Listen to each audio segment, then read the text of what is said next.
Good evening, ladies and gentlemen. Welcome to Drugs Milan Unboxing. Please hit the subscribe button. I'm also the South African correspondent for Ring Magazine. You'll see my column in the monthly magazine. Occasionally, I also do write-ups on their blog, www.ringtv.com. And then I also have my own blog, www.couchpotatofightguru.blogspot.com. If you prefer the written word rather than listening to my voice and looking at my face, that's also an option to go. Please give it a follow. And tonight we are going to talk about Saturday night at the O2 Arena in London, in England. We have the finals of a World Boxing Super Series upon us. I'm talking about one of the finals in the super lightweight division. And we have two unbeaten southpaws against each other. We have a meeting between the force of nature in the Tartan Tornado, Josh Taylor, against the legendary beast Rougarou, Regis Prograis. Now, a Rougarou is a Cajun word for a legendary creature known as a dogman. It's sort of like a werewolf, except that it doesn't shift shape. It's kind of like that werewolf in Van Helsing, but it's something you don't want to meet after dark. And it's a fitting nickname for Regis Prograis because he's a very dangerous guy. Now, here we have two unbeaten fighters. Josh Taylor is 15-0 with 12 knockouts. Regis Prograis is 24-0 with an impressive 20 knockouts. Josh Taylor brings the IBF world title to the pot. Prograis is a WBA world champion. The winner will not only take home the Ali trophy, as you can see Muhammad Ali looking on there at my right shoulder. He will also be crowned the Ring Magazine champion at 140 pounds. So there is a lot at stake in this fight. And just like Vostik and Beterbiev, this is a long slew of great fights that we're having in the last quarter of 2019. That's really a pick-em fight. You've got different styles, two young unbeaten guys in their prime. Now, Taylor is more your conventional stand-up boxer, great jab. He can throw every power punch in the book. He's got great footwork, he moves well. And he's gone through from strength to strength. You know, he had his baptism of fire against ex-WBC champion Victor Postol. Gave him some uncomfortable and hard moments. He went through it, he won on points. In the World Boxing Super Series, he's breezed through it. He's beaten a fellow unbeaten fighter, stopped him in 7 rounds. And then he took on Ivan Baranchik from Belarus for the IBF world title, another unbeaten fighter. He had to go through some sticky spots, but he knocked Baranchik down twice in the 6th round and cruised home a points winner in a tough fight, but he came through it and he was a deserved and clear winner.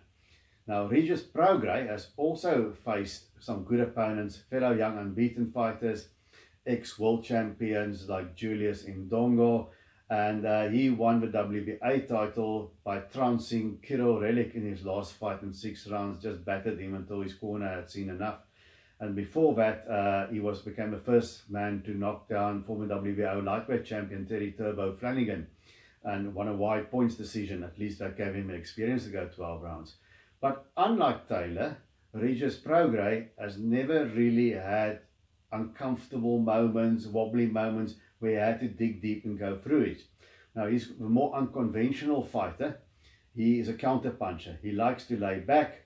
He pops that southpaw right jab, sort of an up jab from low from the hip. He likes doing that. And he likes setting traps for his opponents. And he can really bang. He's got very heavy hands, both to the head and the body. He's got a great southpaw left to the body, as well as to the head. And he can be creative with the angles. He also has terrific reflexes and great upper body movement where he bends at the waist and avoids punches. Reminds me very much of Saul Canelo Alvarez. He's got that same body sway of avoiding punches.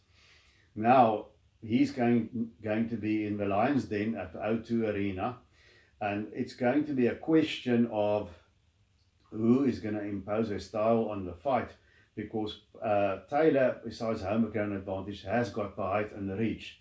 So he's got to be wary of one thing. He mustn't be too aggressive and pile into Prograis, or like he did against Baranchik, fight in spots and stay in a pocket, because then Prograis might nail him with something and it could be all she wrote. He needs to stack out the center of the ring and keep things at a distance, force Prograis out of his comfort zone to come to him. Even if Prograis doesn't want to come to him, he can just stay there at arm's length and jab and use the straight shots.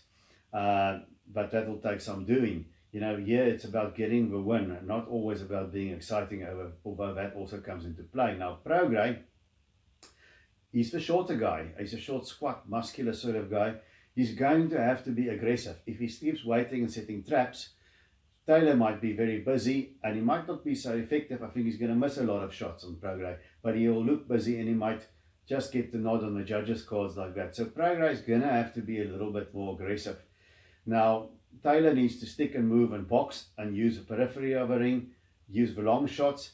I think that low jab of Prograis throws, Josh Taylor might be looking to snap in the straight left, right over it and see what happens if you really nail Taylor Prograis hard, because he's never been hit and really been put into trouble. So he should test that chin, but he's going to have trouble nailing Prograis, so you'll have to set it up a little bit more.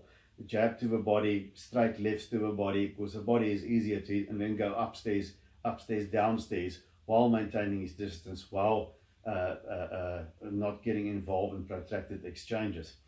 Now, Prograis, I've noticed something about Josh Taylor. Sometimes he sticks he's a southpaw, so it's this side. Sometimes he sticks his jab out there and sort of measures his opponent with it for a short while, and he does this. He lifts up his right arm and now he exposes his flank here. This is where your liver sits.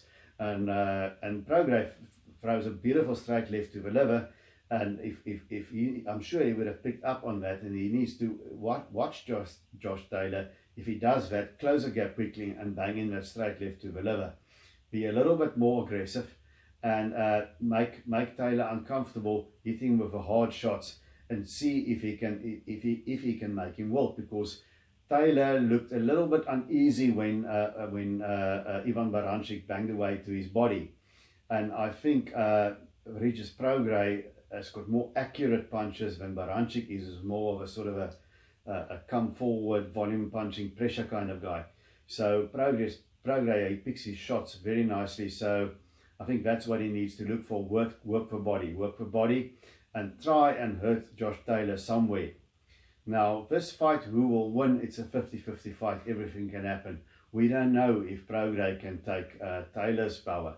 We don't know if Taylor's going to take the body shots of Prograis and how he's going to deal with that head movement of Prograis. So I think for the first few rounds, we're going to have a very tense tactical sort of standoff, where it's going to be a question of who's going to force the other one out of his comfort zone. And I think Josh Taylor is going to have trouble establishing his jab because of that sway and head movement of Prograis. But I think he is going to hit some shots, and he will be a busier guy of it too, and he will force Prograis to reset a bit and maybe give him a nervous moment. But I think at some point in the fight, Prograis is going to hit Josh Taylor with something, and he's going to hurt him with it. I'm kind of thinking to the body. That's what my hunch tells me. And when he hurts Taylor, then we will know whether Taylor is going to hold on to him. I think Prograis is perhaps physically the stronger guy of it too. And can Taylor survive a storm, get back on his bicycle? I think just fighting with him and pushing him off with Prograis is not going to work so well as he did with Baranchyk, because Prograis is sneaky. He's got very creative angles. He pulls in uppercuts from weird angles, hooks. Everything is not your conventional kind of guy. So when that happens, either Taylor goes through it, and if he does, I think he will win a close points decision in a grueling fight. If he doesn't go through it and Prograis jumps on him, because Prograis is a good finisher. He hurt Relic with a body shot, and Relic sort of turned away. Other fighters will look to the referee. Prograis jumped right on him, and if he hurts Josh Taylor, I think he's going to take him out of it. So that's the possible scenarios that I can see happening. I'm going to roll the dice on Regis Prograis here. I think Josh Taylor will do well, but I think Prograis is going to come from behind stoppage victory somewhere between rounds 9 and 11. So I'm going to go with Regis Prograis to take a lot of hardware back to Louisiana, to the Bayou, and hold at the moon like the Rougarou does, and win this fight with a come from behind against Josh Taylor. But as I've said, nothing will surprise me. I just think we're going to be treated to yet another magnificent fight. So enjoy the fight from the O2 arena, and until we see each other again, please keep those hands up.